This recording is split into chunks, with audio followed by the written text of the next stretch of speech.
Welcome to the Making Money in the Music Business podcast, where we share insightful views on a variety of topics in the music industry that can help you make more money from your music business.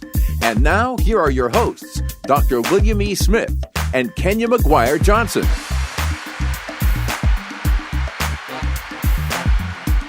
Hey, Kenya. We are back. We are back again. Yep. And we are in our second guest of the season. Yeah. It's funny because we're batch recording. Those of you who are podcast enthusiasts, you know what batch pre-recording means. That means we're recording up front a bunch of interviews before they're actually released.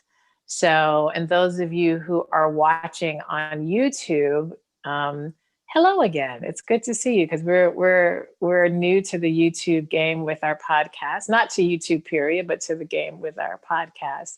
So it's exciting, and I'm grateful that we're back. And at the time that we're recording this, there's so much. 2021 is just kicking things off. So there's really no telling what's going to happen by the time this is actually aired. But prayerfully, you know, we're still chugging along by the time this is being aired. So, So Will, tell us, what is our music tip? Well, our music tip for today, as I pull it up, is you all know about NAMM, which is the National Association for Music Merchants. The conference normally happens, of course, around this time every year. And it is an amazing event that is put on by music manufacturers who are creating awesome instruments, software, technology, of course, my area of interest. But a lot of musicians attend this event. This is just a really big thing for the music industry, for artists and performing artists. And however, of course, because of COVID, that is not going to meet physically. The conference is going to meet virtually, and the dates are January 18th through the 22nd. So those are the dates for NAMM.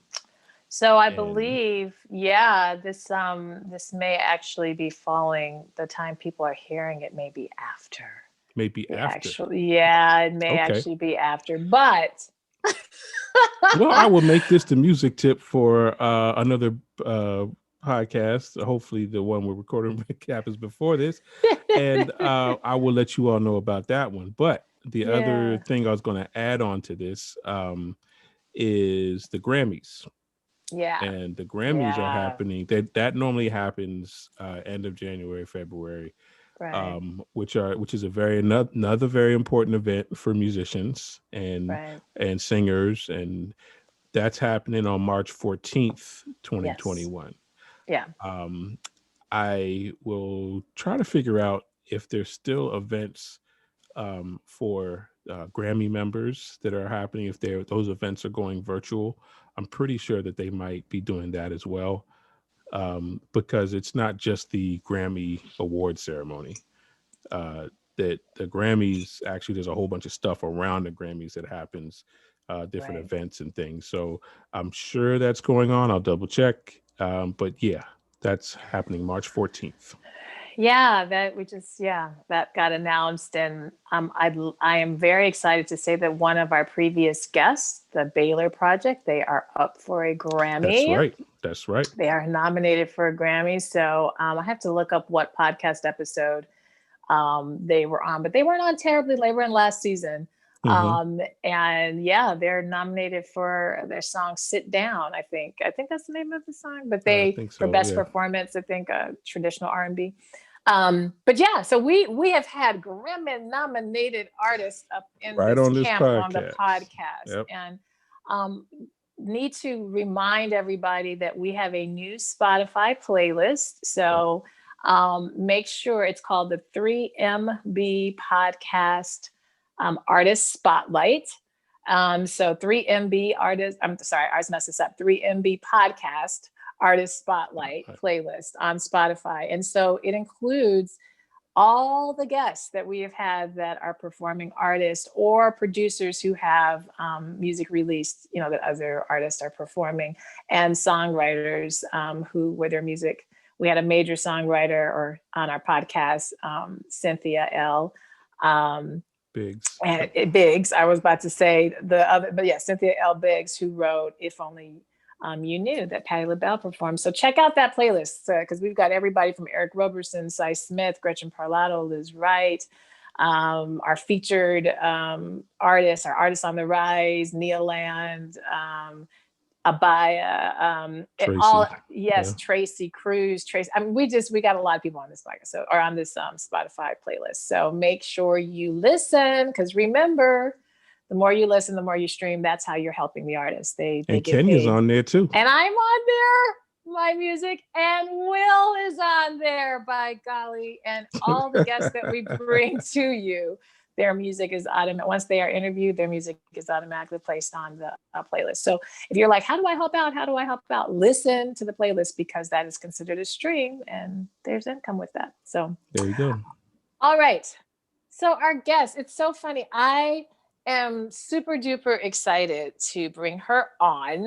I met this amazing artist. Oh my gosh. Let me think, Drea. I kind of think. I believe this was back. The reason I know the year is because I was in the process of recording my album. So I think it was, I met you for the first time, I think in 2012 I think it was 2012 or 2011. Girl. Might have been 11. I might have been 11. Oh my goodness. Okay. And the way we met is too long of a story, and I don't want to take up all of our time. And I'm going to let her tell her story. But I want to, all of my ladies out here listening to this podcast, please now, if you were not really paying attention, I need you to pay attention, because I think Drea, I gave away her name. I usually wait to say her name, but I think that Drea, who she embodies so much of what I think as women and our artistry and our balance of family and our balance of our personal self. I'm not saying, and I hate to even use the word balance these days, because I don't think balance is the best word. I think integration, harmony, that's the goal. And I think that hopefully listen to her story so that you can get some golden nuggets, because I still don't know how she be doing all this. I'm still taking my notes. And she is fly as hell. Like you look so good. I just love, look, I love those earrings. Thank you. Those are you guys who are watching. Make sure you go to our YouTube channel. So funny. Yes. And the YouTube channel is 3MB Podcast. Is that correct? Will, am I saying that right? We'll put it in the show notes. Yeah. We'll put it in the show notes. But make sure you're going to watch this too, because you have to see her, because she's beautiful. So she is a singer and a songwriter and a mother of, is it 5 children? Am I right? Yes. 5. Of 5 beautiful babies and adult kind of one. Her oldest, I think she's an adult now. But yes. Oh, I know. So welcome to our podcast, Drea D'Nur. Welcome, Drea. Welcome. Thank you. Thank you for having me. Thank you. Absolutely. And like I said, I love your energy. As soon as you hit the screen and everything, you have beautiful energy. If you could just tell our audience what it is you do, I kind of said, what you do, but you can talk more about the genre. And I know you do more than music, so you can talk about that. And then just what brought you to music? What brought you there? Wow. Yeah. So I think I'm going to start with, what brought me to music. I like that. It feels like a good place to start. Music is really an anchor for me. I've been doing music since I was a little girl. Many artists start in church. I also started singing in the church. I used to go with my grandmother. My mother nor my father, they didn't go to church. So I used to go with my grandmother, and I didn't grow up in a Baptist. I didn't grow up in a Baptist church. It wasn't that type of singing. I grew up in a Jamaican church. So it's so interesting. And so we really focused on contemporary worship a lot.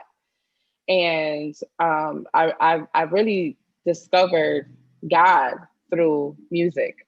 So actually the way that I pray is to sit at the piano and I'll just be like oohing and ahhing and sometimes just humming. That is how I recenter myself. That is how I reconnect with my maker. And I just play.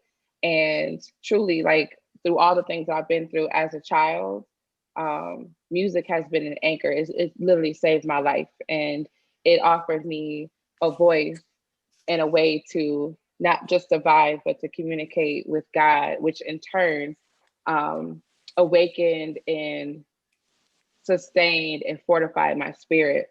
So music is literally everything to me. I couldn't introduce myself without saying that I'm a music artist. I play the piano. I play a little bit of the bass guitar. I sing, I write music, I produce music. And I also have just, as of recent, I've ventured into directing music videos, writing concepts for videos. And I'm on my 4th music video. We're going to be shooting that this weekend. So I guess by the time this is out, you guys can access that. Yeah, so most of the music that I do is for myself. But last year, I co-executive produced a project with a guy named Rami Nashibi, who is a nonprofit leader in Chicago, actually. And he just kind of ventured out as a songwriter, and he plays the guitar. And he came to me and was like, what do you think about this? And I loved it. I loved the song. And I just sent him back a version with me singing, and I had produced the song. And he was like, oh my God, we got to do this. So one song turned into a whole album. So that was like my first time actually, co-producing, co-executive producing, and like producing an album that I didn't write. So that's what I do. Girl, that's awesome. Yeah. As I say, Will, you better jump in because. Well, I mean, there's so much to jump in on. I mean, I could go to the Jamaica route. I could go to the video route. My wife's from the Caribbean, by the way, so nice. I know the vibration. So, so yeah. Well, let's go there. Talk. Yeah, definitely. Talk to us about that. Just what it was like. I guess what's different about that growing up in Jamaica, that church experience. Jamaican church, exactly. Yeah. So like in the Black church, you're used to like say shouting music. It's like you're used to that. None of that in that church. None of that. It's like like it's a totally different shouting style. They really believed in the church that I grew up in. They really believed in the manifestations of the Spirit. So they like if anybody spoke in tongues in front of the church, there had to be an interpreter. So I learned to just I actually literally saw demons get cast out in the church. I saw people laying down, foaming at the mouth. Literally, people going into the basement because the demon didn't want to leave. That was my childhood. So it sounds kind of like horrific, like like a horror film, saying it out loud. But it was like, I actually got to witness different acts or manifestations of the Spirit according to like what is taught in the Bible growing up.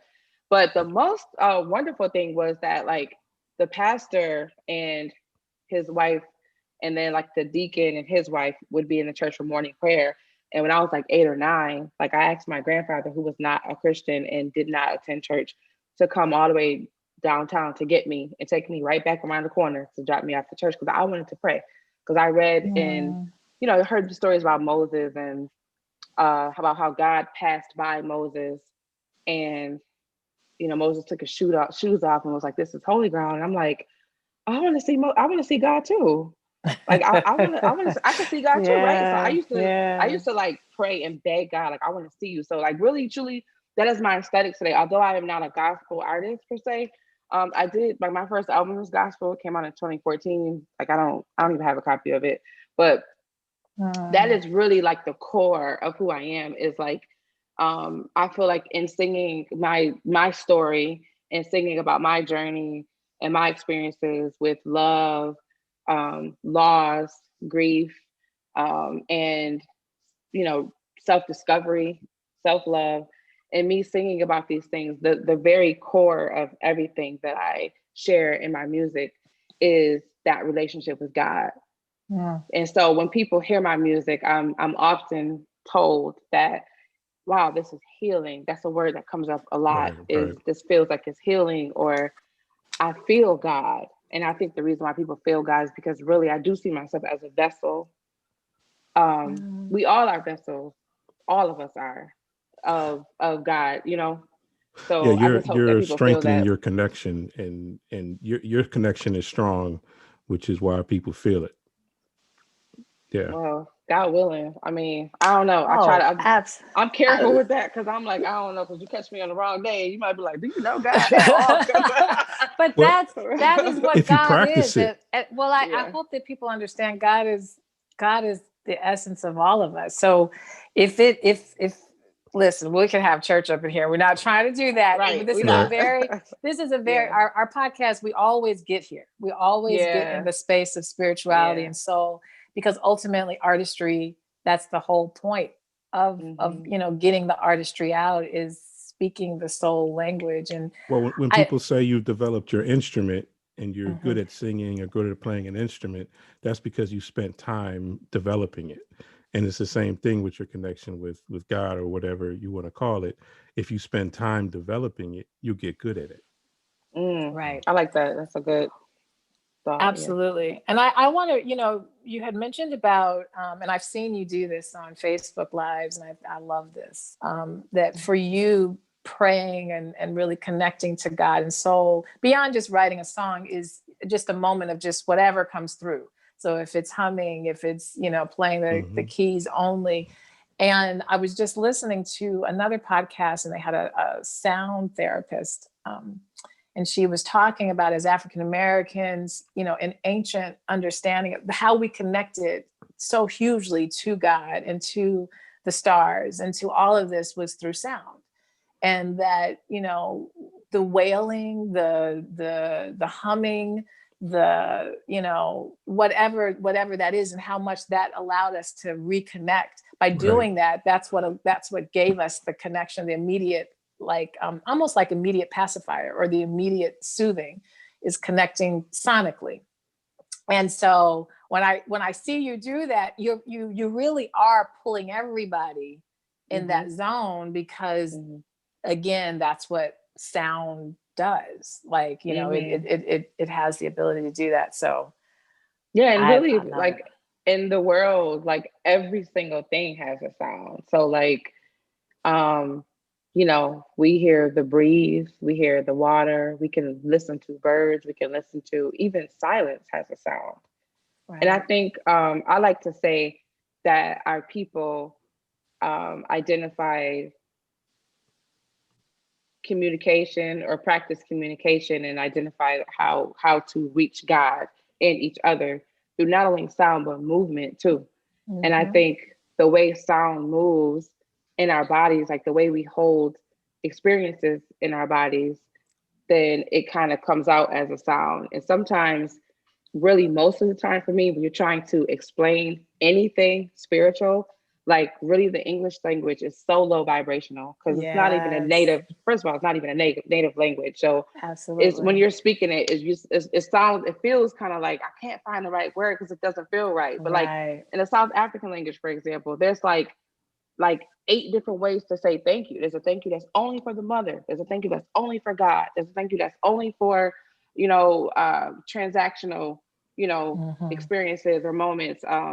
There's a thank you for the elders, for the children, and they're so careful with their words. And then there's a vibration behind every word. And when you hear, like, even an African person speak to you, and I was so blessed to be able to go to Africa just a few minutes ago, and I'll be returning to performance in February. But like, just to hear how they speak, it almost sounds like they're singing. It's a different vibration. You know what I'm saying?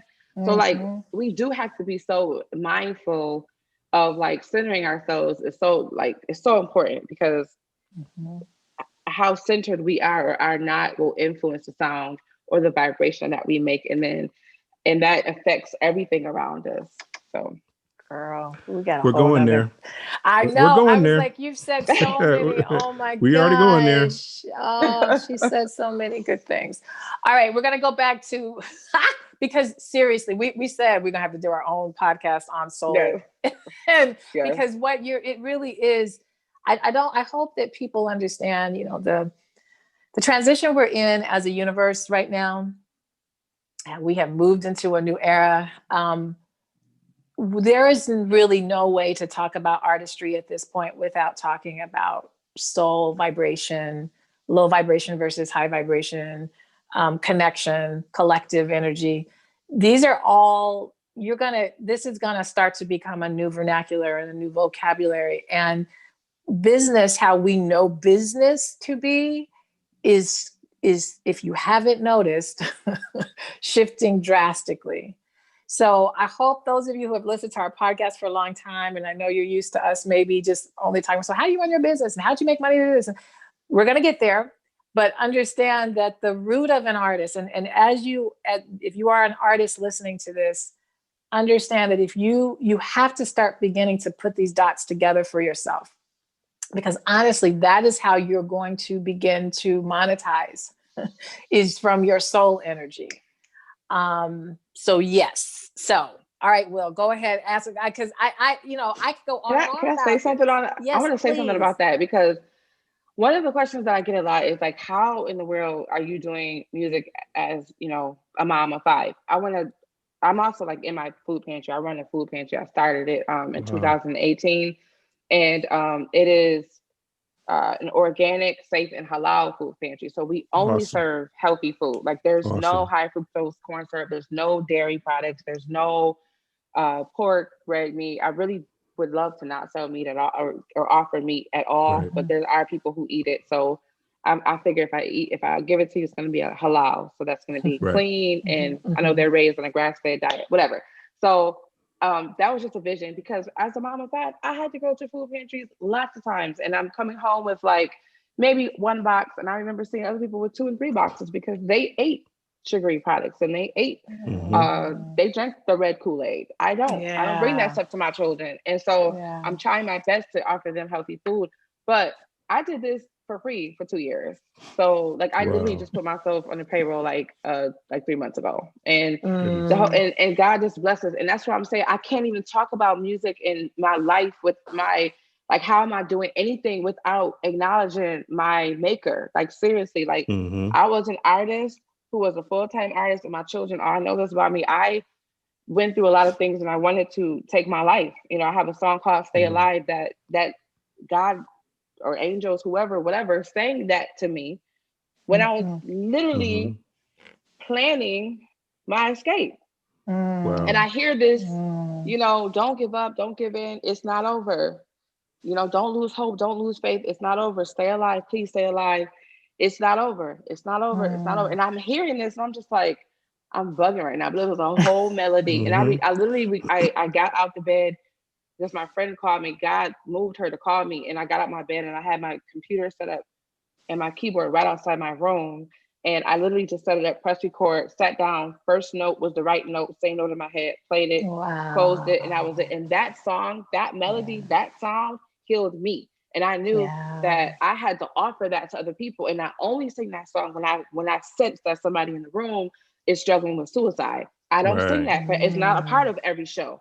I only sing it. I'll be like, I have a whole set list. And then I'm like, you know what? I hear it, Stay Alive. And I'm like, I don't want to sing this. And God is like, you have to sing this song. And after the show, somebody hugged me there and they whispered in my ear, that was me.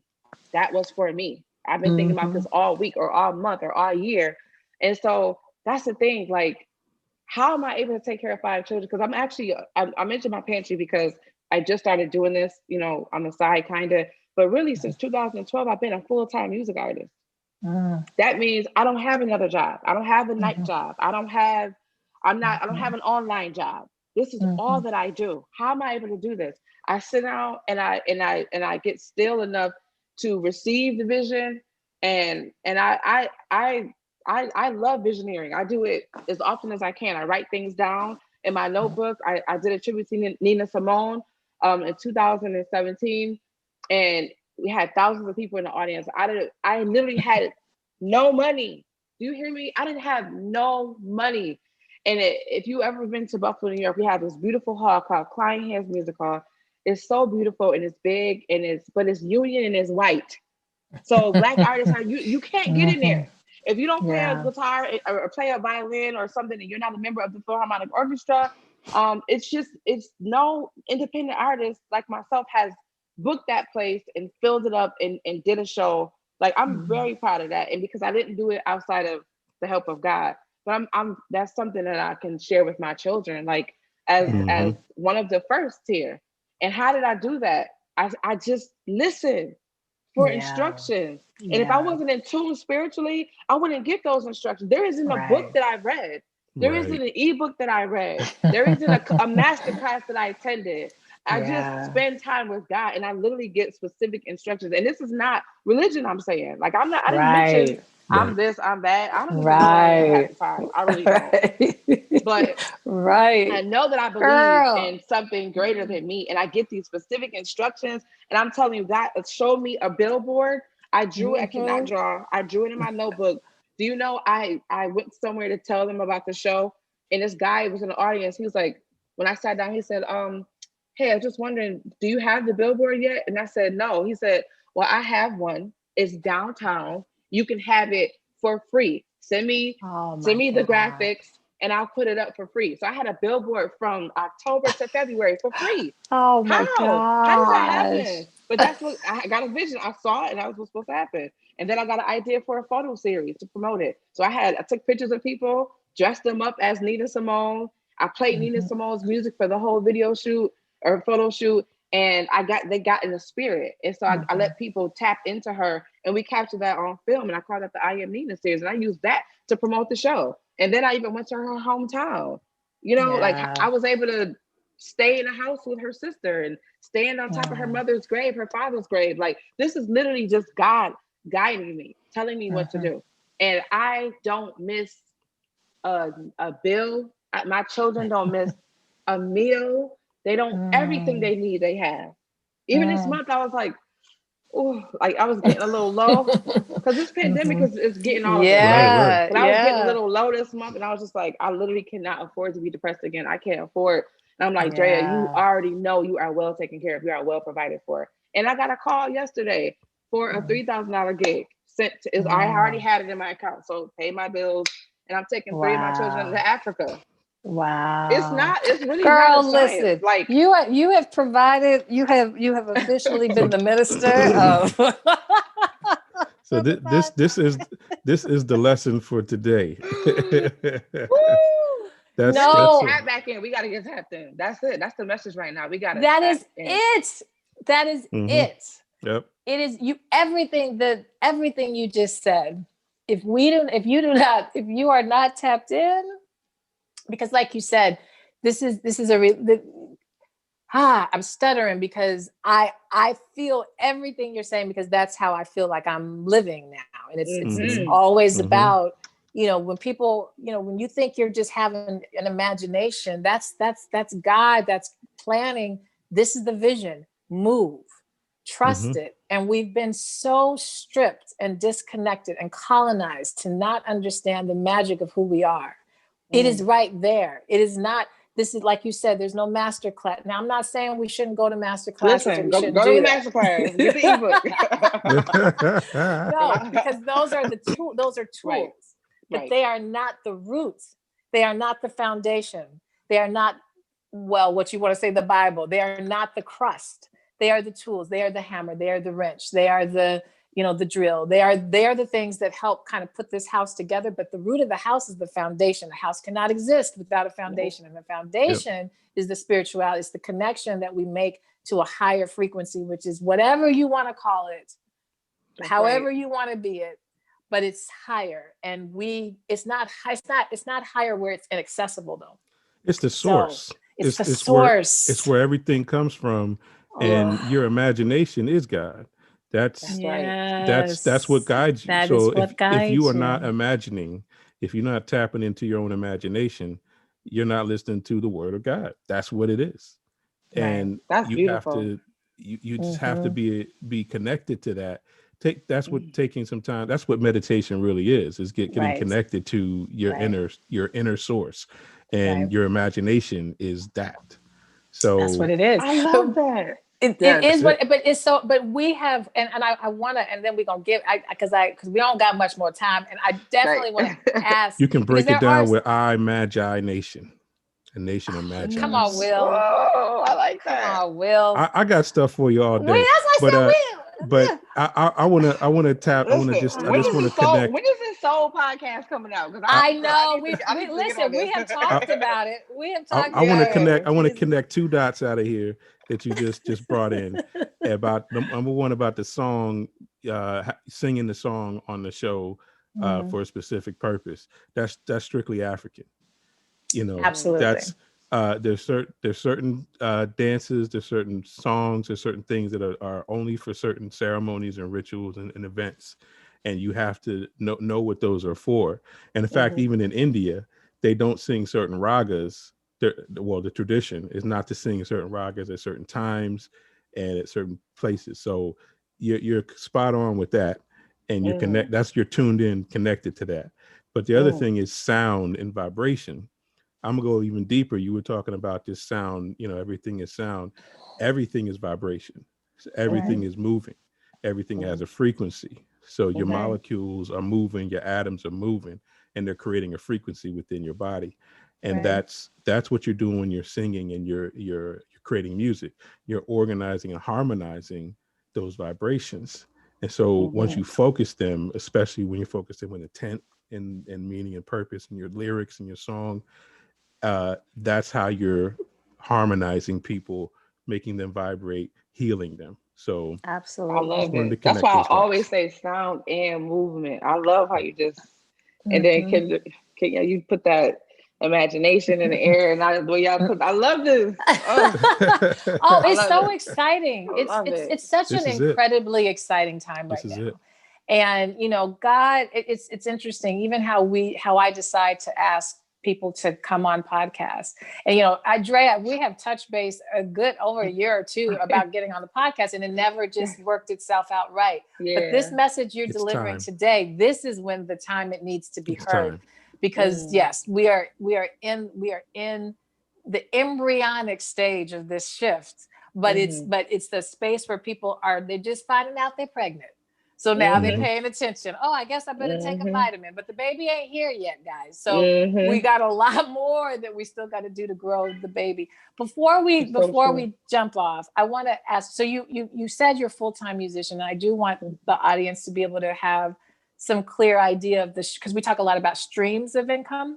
Okay. So for you, what are the different streams that you have that are allowing you to pretty much, do full-time music? Yeah, so definitely performance, me performing, and then Drea D'Nur as a producer. So here's the thing. I used to get booked for things, and sometimes I still do. And then, they hand me a check for, I don't know, $1,500. That's great. Thank you. But I'm looking like, okay, I just brought 300 people in this room. I'm promoting the hell out of this show. And in some cases, I've helped with graphic design. I've helped create online ticket sales sites. I'm doing the work of a presenter.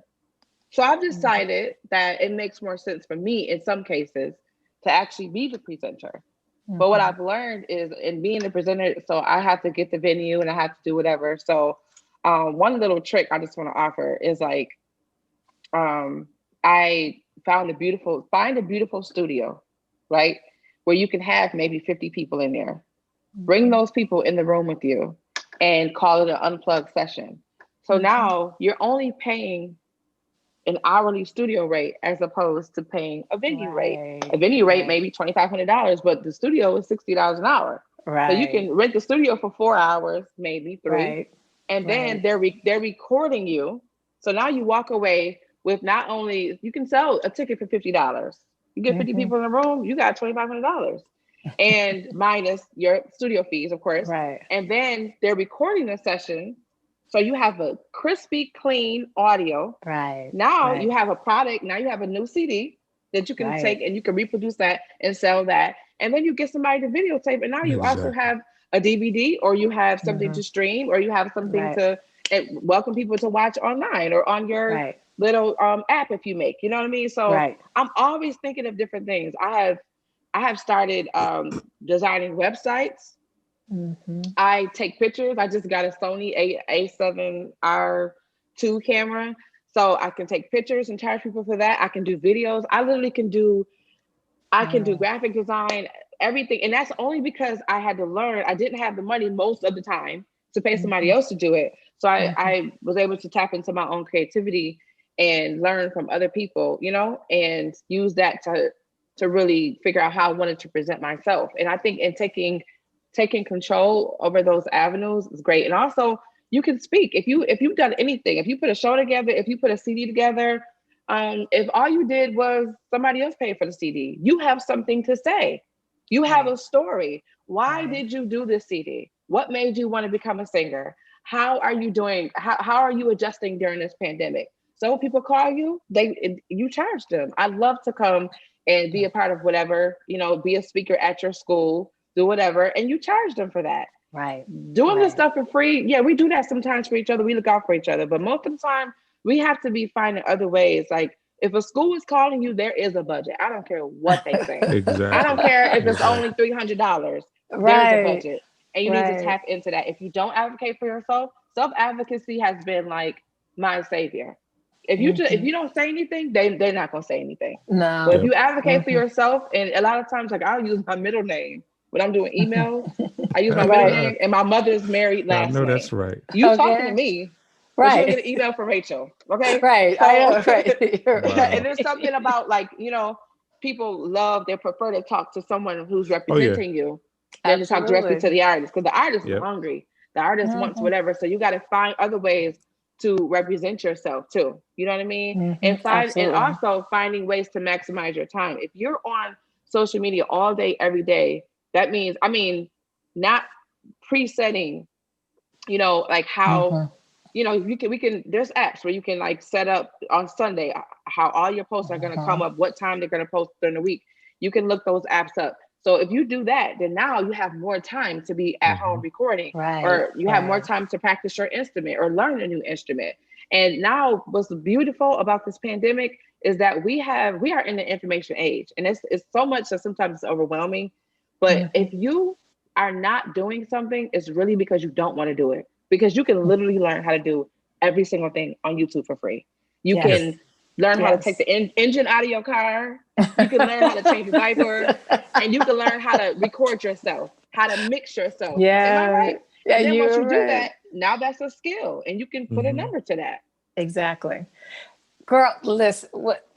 So yes, she just gave 78 ways to be a full-time musician. So I don't want to hear nobody else. Yeah. But we're down on our time. But Drea, we answered all the questions today.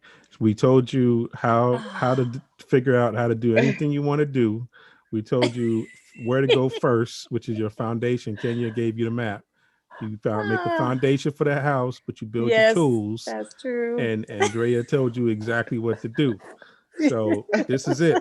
And y'all learn how to use your imagination from Will. Y'all put it together. Y'all learn how to do the sound and move and activate the vibrations. Right. If y'all don't know how to make big money in this music business after this podcast, then I don't know. No, seriously, this is where we're going. This is where we're going. We do have to rely literally on our gifts. And that's the point. You know, you don't have these gifts to just sit on them. You have the gifts to give. The gifts are about giving. So, well, thank you. How can people? And I just want to say one more thing. I know you gotta. Okay. Go ahead. I just want to say one more thing. I know we gotta go, but just in that, because sometimes people are really good at something, but they don't know how to take those gifts and really make room for them. But I'm telling you, when you figure out how to use your gift, how to allow God to move through you, to use your gift to be a blessing to somebody else, you will always be taken care of. There's always provision for every vision that you have. So if it's only about you, if you're the only one feeling good, you're the only one benefiting from it, you got to push a little deeper, dig a little harder. I think you're going to ask me how they can contact me. Yes. I want to pause because I want that word to stick out. Okay. Provision for your vision. That's it. Provision for your vision. Come on there you now. Go. Now give us your handle. Yes. So how can people go listen to your music and follow you on social media? Okay, you can send your offerings to. I'm just joking. Yes, and also know that official. Send your offerings. We have Cash to add. app. That's not in our script. I'm but joking. that is our script now. No. We need to have that in the caption. Because we were talking about. I want some provision. provision. Talking about preaching, right? But listen, so I almost live on Instagram more than anything else, and so it's at Drea_D'Nur. So from there, you can find me, like my other sites, my if you want to learn more about my nonprofit work, it's at Feed Buffalo. And my website is officialdreadnur.com. I'm also on Facebook, Drea D'Nur. Yeah. So thank you so much for having me. Absolutely. Very nice to meet you, Will. Oh, it's a pleasure to meet you. And definitely. I'm definitely follow, because Drea does these beautiful lives, and she gives you herself in these lives. It's like many shows when you are playing and when you are, it's beautiful. So thank you, Will. Man, I don't know if it's maybe, I think the video, you talk about vibration. Mm-hmm. I feel like our interviews, these past couple interviews we've had with the people doing the video, it's heightened the vibration. So we're able to we're connecting even more, with our guests. We were connecting just the sound, and now we have some other. Now we got we got the visual, all the senses. Yes. So this has been really fun. So again, thanks everyone for listening and tuning in and now watching our YouTube video. Drea, we will be adding your music, at least one song, to our new playlist. We have our playlist on Spotify for our podcast called 3MB Podcast Artist Spotlight. So y'all can hear her stuff on that. So make sure you are subscribing to that, downloading that, that playlist, and listen and stream and download and all her stuff. It's just so powerful. You can already tell, if you haven't been able to pick up her energy, her talent is equally as strong and influential. So. All right. Thank you. Yes. Well, you guys take care. Do not go anywhere yet, Drea. We are going to end this recording, but thank you guys, and we'll be back the following week. Yeah. All right. Thank you. Yes. We'll be back next week. All right. Take care. Thank you for listening, and we hope you enjoyed this podcast episode. Please subscribe to our podcast on your podcast player and leave us a rating and review. Also, please leave us a comment on our Facebook or Instagram page. And if you would like to contact us about a specific topic, you can email us at 3mbpodcast@gmail.com.